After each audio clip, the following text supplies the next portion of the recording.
අපේ ඇඹුලට සියලු දෙනාවම ආදරෙන් පිළිගන්නවා. අද මම ඔයාලට ගෙනාවේ වෙනස්ම විදිහකට හදන ගොඩක් රස චිකන් රෙසිපි එකක්. ඉතින් කාර්යබහුල වෙලාවකට වැඩි වෙලාවකට ඔයාලට මේක ලේසියෙන්ම ඉක්මනටම හදා ගන්න පුළුවන්. එහෙනම් අපි බලමු කොහොමද කටට සැරට මේ වගේ කළු පාටට චිකන් එක හදාගන්නේ කියලා.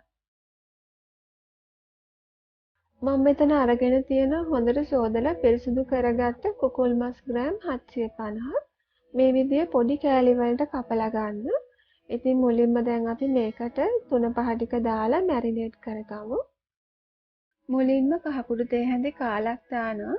ගම්මිරිස් කුඩු තේ හැඳක්, මිරිස් කුඩු තේ හැඳක්, බෙදපු 3-5 කුඩු තේ හැඳි භාගයක්, රස අනුව ලුණු ටිකක් එකතු කරගන්නවා. බෙදපු මිරිස් කුඩු තේ හැඳි භාගයක්. ඊළඟට ඒකට මම දෙහියුෂ මේස හැන්දක් දානවා. දාලා මේ ටික හොඳට මිශ්‍ර කරනවා. මේ දාන අමුද්‍රව්‍ය වල සියලුම විස්තර මම ඩිස්ක්‍රිප්ෂන් බොක්ස් එකේ දාලා තියෙනවා. ඔයාලට බලන්න පුළුවන්. මිශ්‍ර කරගත්තට පස්සේ තියන්න අවශ්‍ය වෙන්නේ නැහැ ටික වෙලාවක්. අපි මිශ්‍ර කරගෙන ඒකම මේක බදින්න යන්නේ. මේ ටික බදින්න කලින් අපි සෝස් එක ලෑස්ති කරගමු. මෙතන මම අරගෙන තියෙනවා තක්කාලි සෝස් මේස හැන්දෙන් 3ක්. ඒකට දැන් මම සෝයා සෝස් මේස හැන්දෙන් 2ක් දානවා. ඊළඟට ඒකට මම මිරිස් කුඩු තේ හැඳි භාගයක් දානවා. ගම්මිරිස් කුඩු තේ හැන්දක් දානවා. ඉතින් ඔයාලට සැර වැඩි කියලා හිතනවා නම් මිරිස් ගම්මිරිස් ප්‍රමාණය අඩු කරගන්න පුළුවන්. ඊළඟට ඒකට සීනි තේ හැන්දක් දානවා. දැන් මේ ටික ඔක්කොම කවලම් කරලා පැත්තකින් තියාගන්නවා. මම මෙතන පෑන් එකට තෙල් මේසැදි 5ක් දාලා තියෙන්නේ. ඒ ටිකෙන් තමයි චිකන් ටික බැදගන්නේ. ගැඹුරු තෙලේ බදින්න අවශ්‍ය වෙන්නේ නැහැ. දැන් මම මේ විදිහට චිකන් ටික දාලා හොඳට රන්වන් පාට වෙනකම් බැද ගන්නවා. ඔයාලා මේ විදිහට ගොඩක් ඉඩ තියෙන භාජනයක් ගන්න. එතකොට මේ විදිහට හොඳට තුනී කරලා බැද ගන්න පුළුවන්. ඉතින් මේ විදිහට හොඳට ඉඩ කඩ තියෙන භාජනයක් ගත්තාම ගොඩක් පහසුවෙන් අඩු තෙල් ප්‍රමාණයකින් බැද ගන්න පුළුවන්. බැදෙන අතරතුර මේ වගේ කිහිප සැරයක්ම පෙරලන්න ඕන. දැන් චිකන් ටික හොඳට රන්වන් පාට වෙනකම් බැදිලා තියෙන්නේ. මේ වෙලාවේදී ලිපේ රස්නේ අඩු කරන්න මද රස්නෙන් තියාගෙන මම දැන් මේ චිකන් ටික එක පැත්තකට කරනවා. මේ විදිහට එක පැත්තකට කරලා තෙල් ටික එක පැත්තකට ගන්නවා. මෙතන මම සුදු ලුණු බික් 3ක් ඉඳුරු පොඩි කෑල්ලක් අල්ලා අරගෙන තියෙනවා.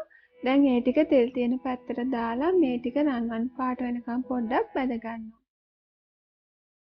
ඒ අතරතුර චිකන් ටිකත් පොඩ්ඩක් පෙරලානේ නැත්නම් ඒ පැත්ත විතරක් ගොඩක් බැදිලා වැඩි වෙන්න පුළුවන්.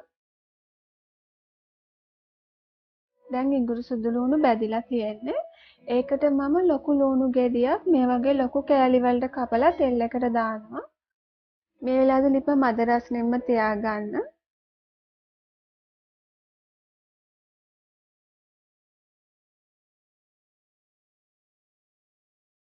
ඊළඟට මේකට මම පාට 3ෙන් බෙල් පෙපර් එකතු කරගන්නවා. ඒ වගේම දෙකට පළපු මිරිස් කරල් ටිකකුත් දානවා. ඉතින් බෙල් පෙපර්ම අවශ්‍ය නැහැ. ඔයාලට පුළුවන් මේකට මාළු මිරිස් ගන්නත්. ඒ වගේම අමු මිරිස් පාවිච්චි කරන්නත් පුළුවන්. දැන් මම මේ ඔක්කොම ටික හොඳින් මිශ්‍ර කරගන්නවා. එළවලු ටික දාලා මිශ්‍ර කරගත්තට පස්සේ කලින් හදලා තියාගත්ත සෝස් එක එකතු කරගන්නවා. දැන් මේක හොඳට කවලම් කරන්න ඕනේ. ඉතින් මේ වෙලාවේදී ලිප මද රස්නෙන්ම තියාගන්න. දැන් මේක ලිපේ ගොඩක් වෙලා තව තියන්නේ නැහැ. විනාඩියක් වගේ තියාගත්තට පස්සේ අපි මේක ලිපෙන් අයින් කරනවා.